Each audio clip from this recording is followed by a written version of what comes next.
Welcome to another episode of Just Press Play with Ell and Trey. And we have the pleasure of being here with two amazing people, two friends, two CEOs, Edwin Pabon and George Cortez, CEOs and owners of Good Head Barbershop. Hello. Hello. Hi, Trey. Edwin, Jorge. We didn't rehearse that. We didn't rehearse it really well. Let's try it again. Edwin, Jorge. Ready? 1, 2, 5, 7, 8. Edwin, Jorge. 5, 6, 7, 8. Edwin, Jorge. Hey.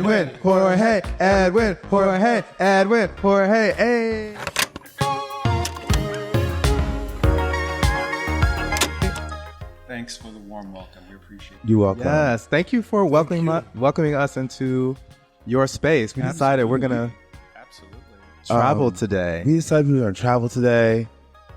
We usually host. But not today, not this morning, not on this morning. How y'all doing? We're doing good. We're doing Yeah. all right. Good. It's a nice, crisp fall morning, and it's definitely waking us up. It is fall. Were you ready for fall? I was asking for it. Yeah, I woke up this morning and I was like looking around my closet, and it's one of those moments when you're like, damn, it's fall, and all I got is hoochie daddy shorts, some Razorbacks, and maybe some cut off tank tops that I'm wearing today, and some overalls. I don't got no clothes is what I'm saying, but I guess I'm ready for it. Yeah, I had to go digging in the closet and find some pieces. I was like, oh, I forgot this existed. Is it too cold for shorts and sweater weather at this point? Because that's my favorite spot. You know, one of my favorite things is I've always liked shorts and sweaters. My legs don't get cold. Do your legs get cold? No, I Yeah. dissipate a lot of heat that way. Yeah. I'm just gonna take it. What about you? Yeah, I go with shorts and sweaters. Shorts and sweater? Are you like flip flops and? No flip-flops. Never flip-flops.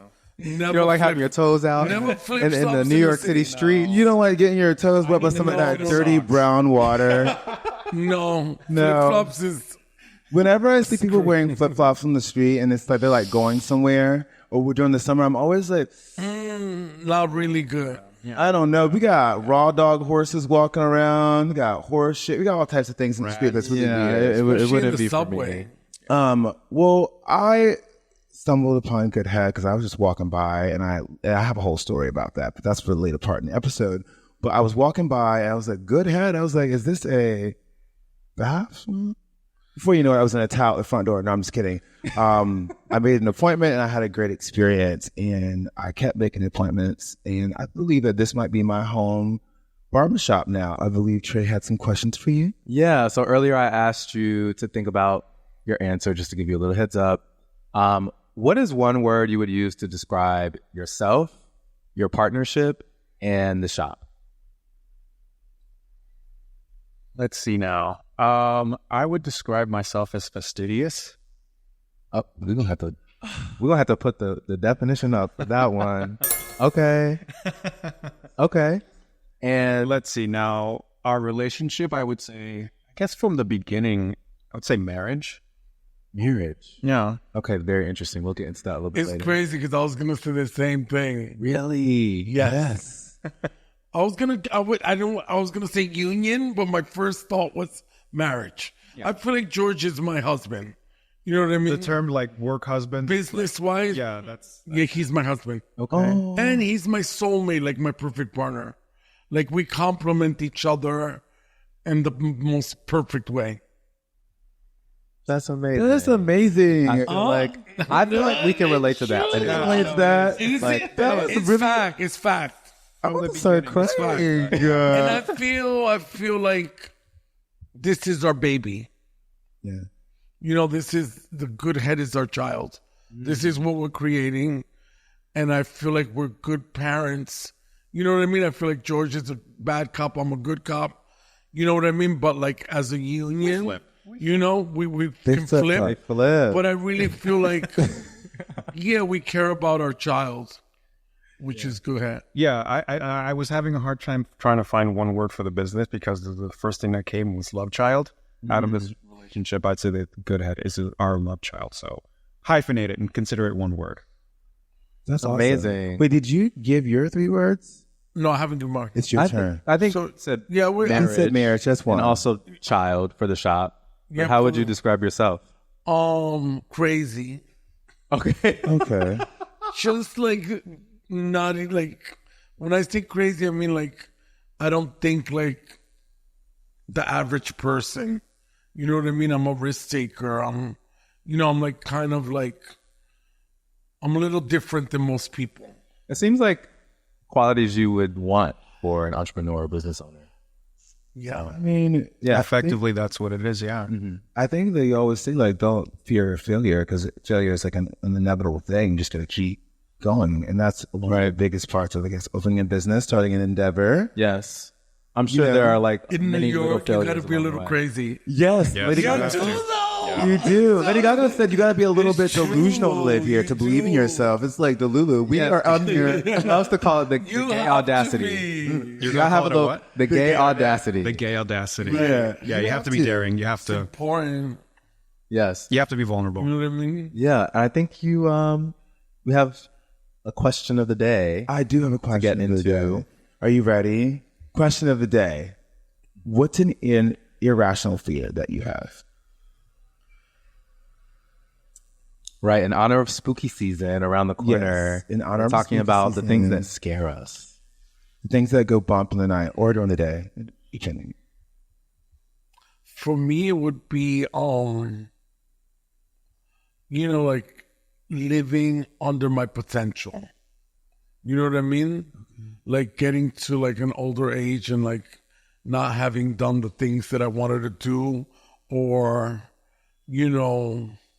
create the things that I wanted to create. You know what I mean? Like to me, that's like the scariest thing. I don't want to die with regret. Yeah. Right. I, You know what I mean? Absolutely. That's just me. I met someone in the gay club when I first came out in Connecticut, and he's a mature man. And he was like, "All I have now is shoulda, woulda, couldas." I was like, "What is those?" He's like, "I shoulda, coulda, woulda," and I was like, "Sad for you." Yeah. I also think, because my sister and I were talking about this recently, she said that she heard someone speak who said, don't should yourself. Because I think a lot of times it's easy to look back and be like, oh, I shoulda, coulda, woulda. But it's also like in the moment, you're most likely doing the best you could with what you had available Right. to you. Whether that's your mindset, also the true. resources, the tools, That's also correct. like, That's why you gotta be Delulu and take extra chances and risks. Because like if you shoulda, woulda, coulda, that sometimes we're human, that gets in the way. No matter what, you're always gonna have some things you look back on it. But like sometimes you gotta be like, you know what? I'm just gonna take this risk. Not everything's all in order, but fuck it. I only live once. I think as long that's- as you're not gonna die from it. Like don't jump out of a plane without a parachute. Right. Definitely. that's a get. You can. You can. Go right ahead. It's a free world, honey. You But can survive, I too. think that's a very rational fear too. But asking yourself the question first is a good foundation task to pushing yourself further. Like it can be the seed to allow you to like process in the back of your head.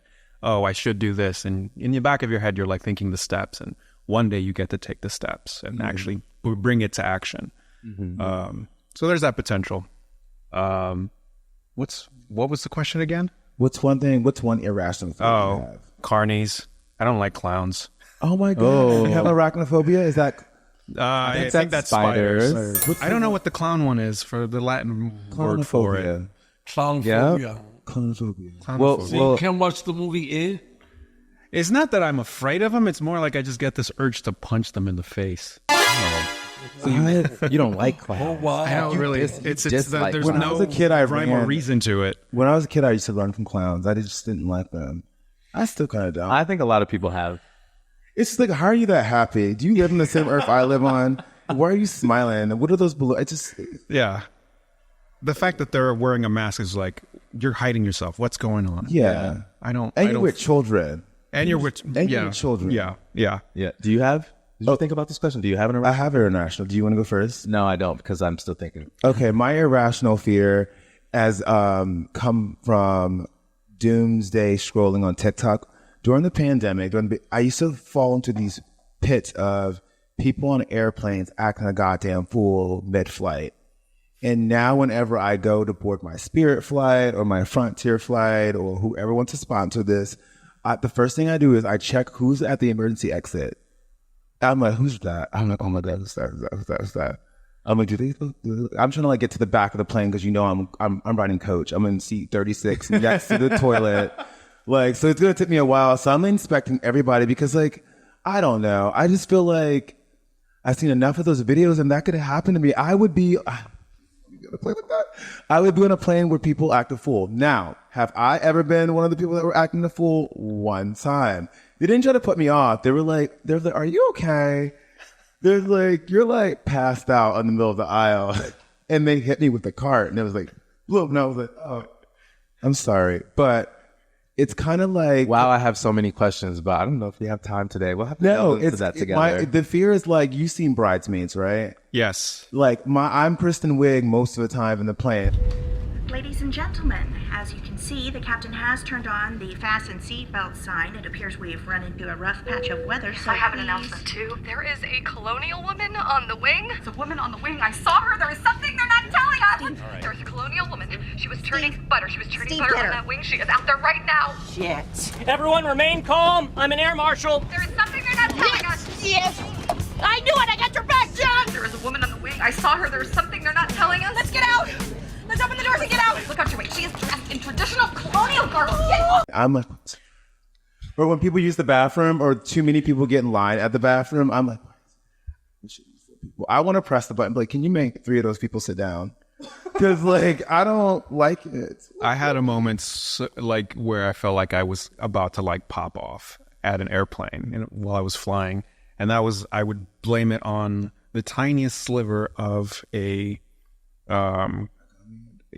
cookie. Okay. You know how an edible, you never know how to measure them. So I cut it in half and I thought this might be too much. So let me just have a quarter of it. Yeah. And I was higher than that airplane. No. Yeah. I kept waking up in the middle of the night just to go to the bathroom and just look at myself in the mirror. It's like, calm down. Calm down. You're about to pop off. You need to act right. You need to slow down. You don't like taking buses everywhere, do you? I was like, never again. Never like again. The doctors don't give enough warnings about like, okay, girl, if you do too much weed, Or prepare yourself. anything. Well, I think for everything else, it's kind of like, oh, girl, don't do too much. But with weed, it's like, you got to learn through experience. I have seen people get too drunk in the airport. Yeah, for sure. I've been one of those people, but I'm not trying to pop off. I just want to go up to like the flight attendant and be like, did you see who's in the emergency room? And they'll be like, sir, you smell like alcohol. Like, shut up and sit down, bitch. But also, yeah, this reminded me of an irrational fear I have, which is basically not so irrational, but as I've gotten older, I've realized how claustrophobic I am to where even sometimes just being on the subway and the subway will stop, realizing that I'm trapped in here. Or on a plane, like, oh, the gate is closed, the door shuts, and you're just stuck in a tube with like a bunch of strangers and all their breath and farts for like the next 10 hours. And I, even like being at a party, if I'm in a crowd and I can't like see an exit or a window and I can't like make my way out, like I get this very sort of like, oh my God, I don't have enough oxygen. I can't breathe. Like I have this fear of suffocating, I think. I have this like vivid image of you just holding up a taser in the middle of the crowd, be like, you want to move out of the way. I'm looking for the exit. Oh my God, this girl at the club actually, she carries a flashlight because you know how security will sometimes come through with a flashlight. Yeah. And people move out the way. Yeah, you want to get to where you got to go. It's really hard. It's very smart. Well, that was our Irrational Fears podcast questions. If you're listening or watching this and you have an irrational fear, please do not hesitate to leave us a comment. We would love to read a comment from somebody that watches or listens to this show. Yeah, let us know you're there. Let us know that you're there and that you love us. There's something they're not telling us. Let's get out. Our game. We're ready time for a game. I want to play a game. Did we tell you there was going to be a game? Oh, well. We're doing No, it. here we are. We playing George, this are game. you a movie buff? I try to watch movies. Oh, I asked you this last night. I tried to. And do you like... Yeah, he's a bigger buff than I am. Do you like scary movies? I do like scary movies, yes. Well, we called in... Well, first of all, the name of the game is Riddle Me Twist, because I Googled if Riddle Me This is trademarked. So Riddle Me Twist. Riddle Me Twist. You ready? We called in some favors from our good Hollywood friends. They're former movie villains, and they writ some riddles down to make you guess who they were. I'm going to read you the riddle, and you're going to try to guess which Hollywood scary movie villain this is. Are you ready? Let's go. Okay. First one. By day you're safe, but close your eyes. I'll find you fast, and none survives.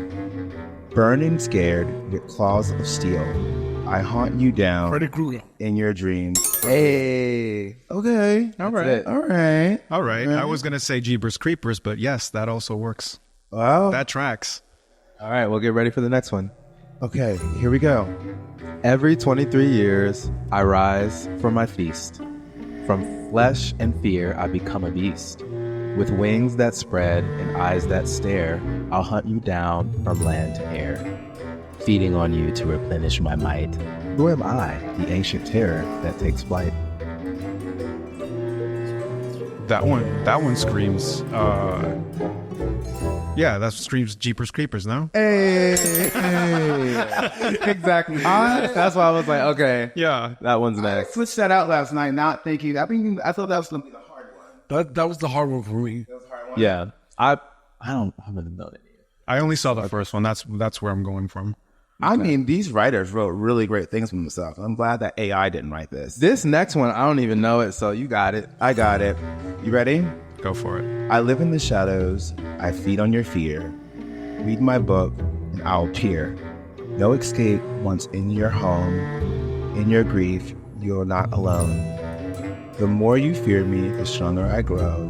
Who am I lurking in the place you don't want to go? She's terrifying. Oh my god. The Babadook? That is so good. What was it about that one that let you know it was a Babadook? You mentioned the book and hiding in places where you don't want to look. It's like in the darkness. And I think that's one of the last movies I saw was The Babadook, which I didn't really care for, but I got it. Damn. I never even heard of this. You never heard of the Babadook? He's No, a gay. He's a queer icon. Is he? Apparently, we like him. He's Not all like right. anything He's people queer. tell me I should like. Oh, maybe I have seen clips of this, but Yeah. I just didn't know the name. All right, here's the last one. So designed to protect, but I'm more than I seem. With AI precision, I'll destroy your dream. Learning your ways, I can outthink you all. I'm not just a doll. I'm tech, standing tall. Smart and sleek, but deadly too. Who am I, the creation that outsmarts you? The girl, the doll, what's her name? That girl. That girl. She was dancing about Megan. Man, wow. You did really good. I mean, We can start making our games we harder. could start making our games a lot harder. If there was prizes, we'd be giving them out every week. Bitch, we'd be broken, shut down. Well, thank you so much for playing our game. Yes. We're going to take a small break, and then you're going to watch us on episode. What's the next episode? The next episode. The next episode. You're gonna watch us on the next episode. with Edwin and Jorge. Stay tuned for more. Just Press Play with Ell And Trey. Thanks. And stop.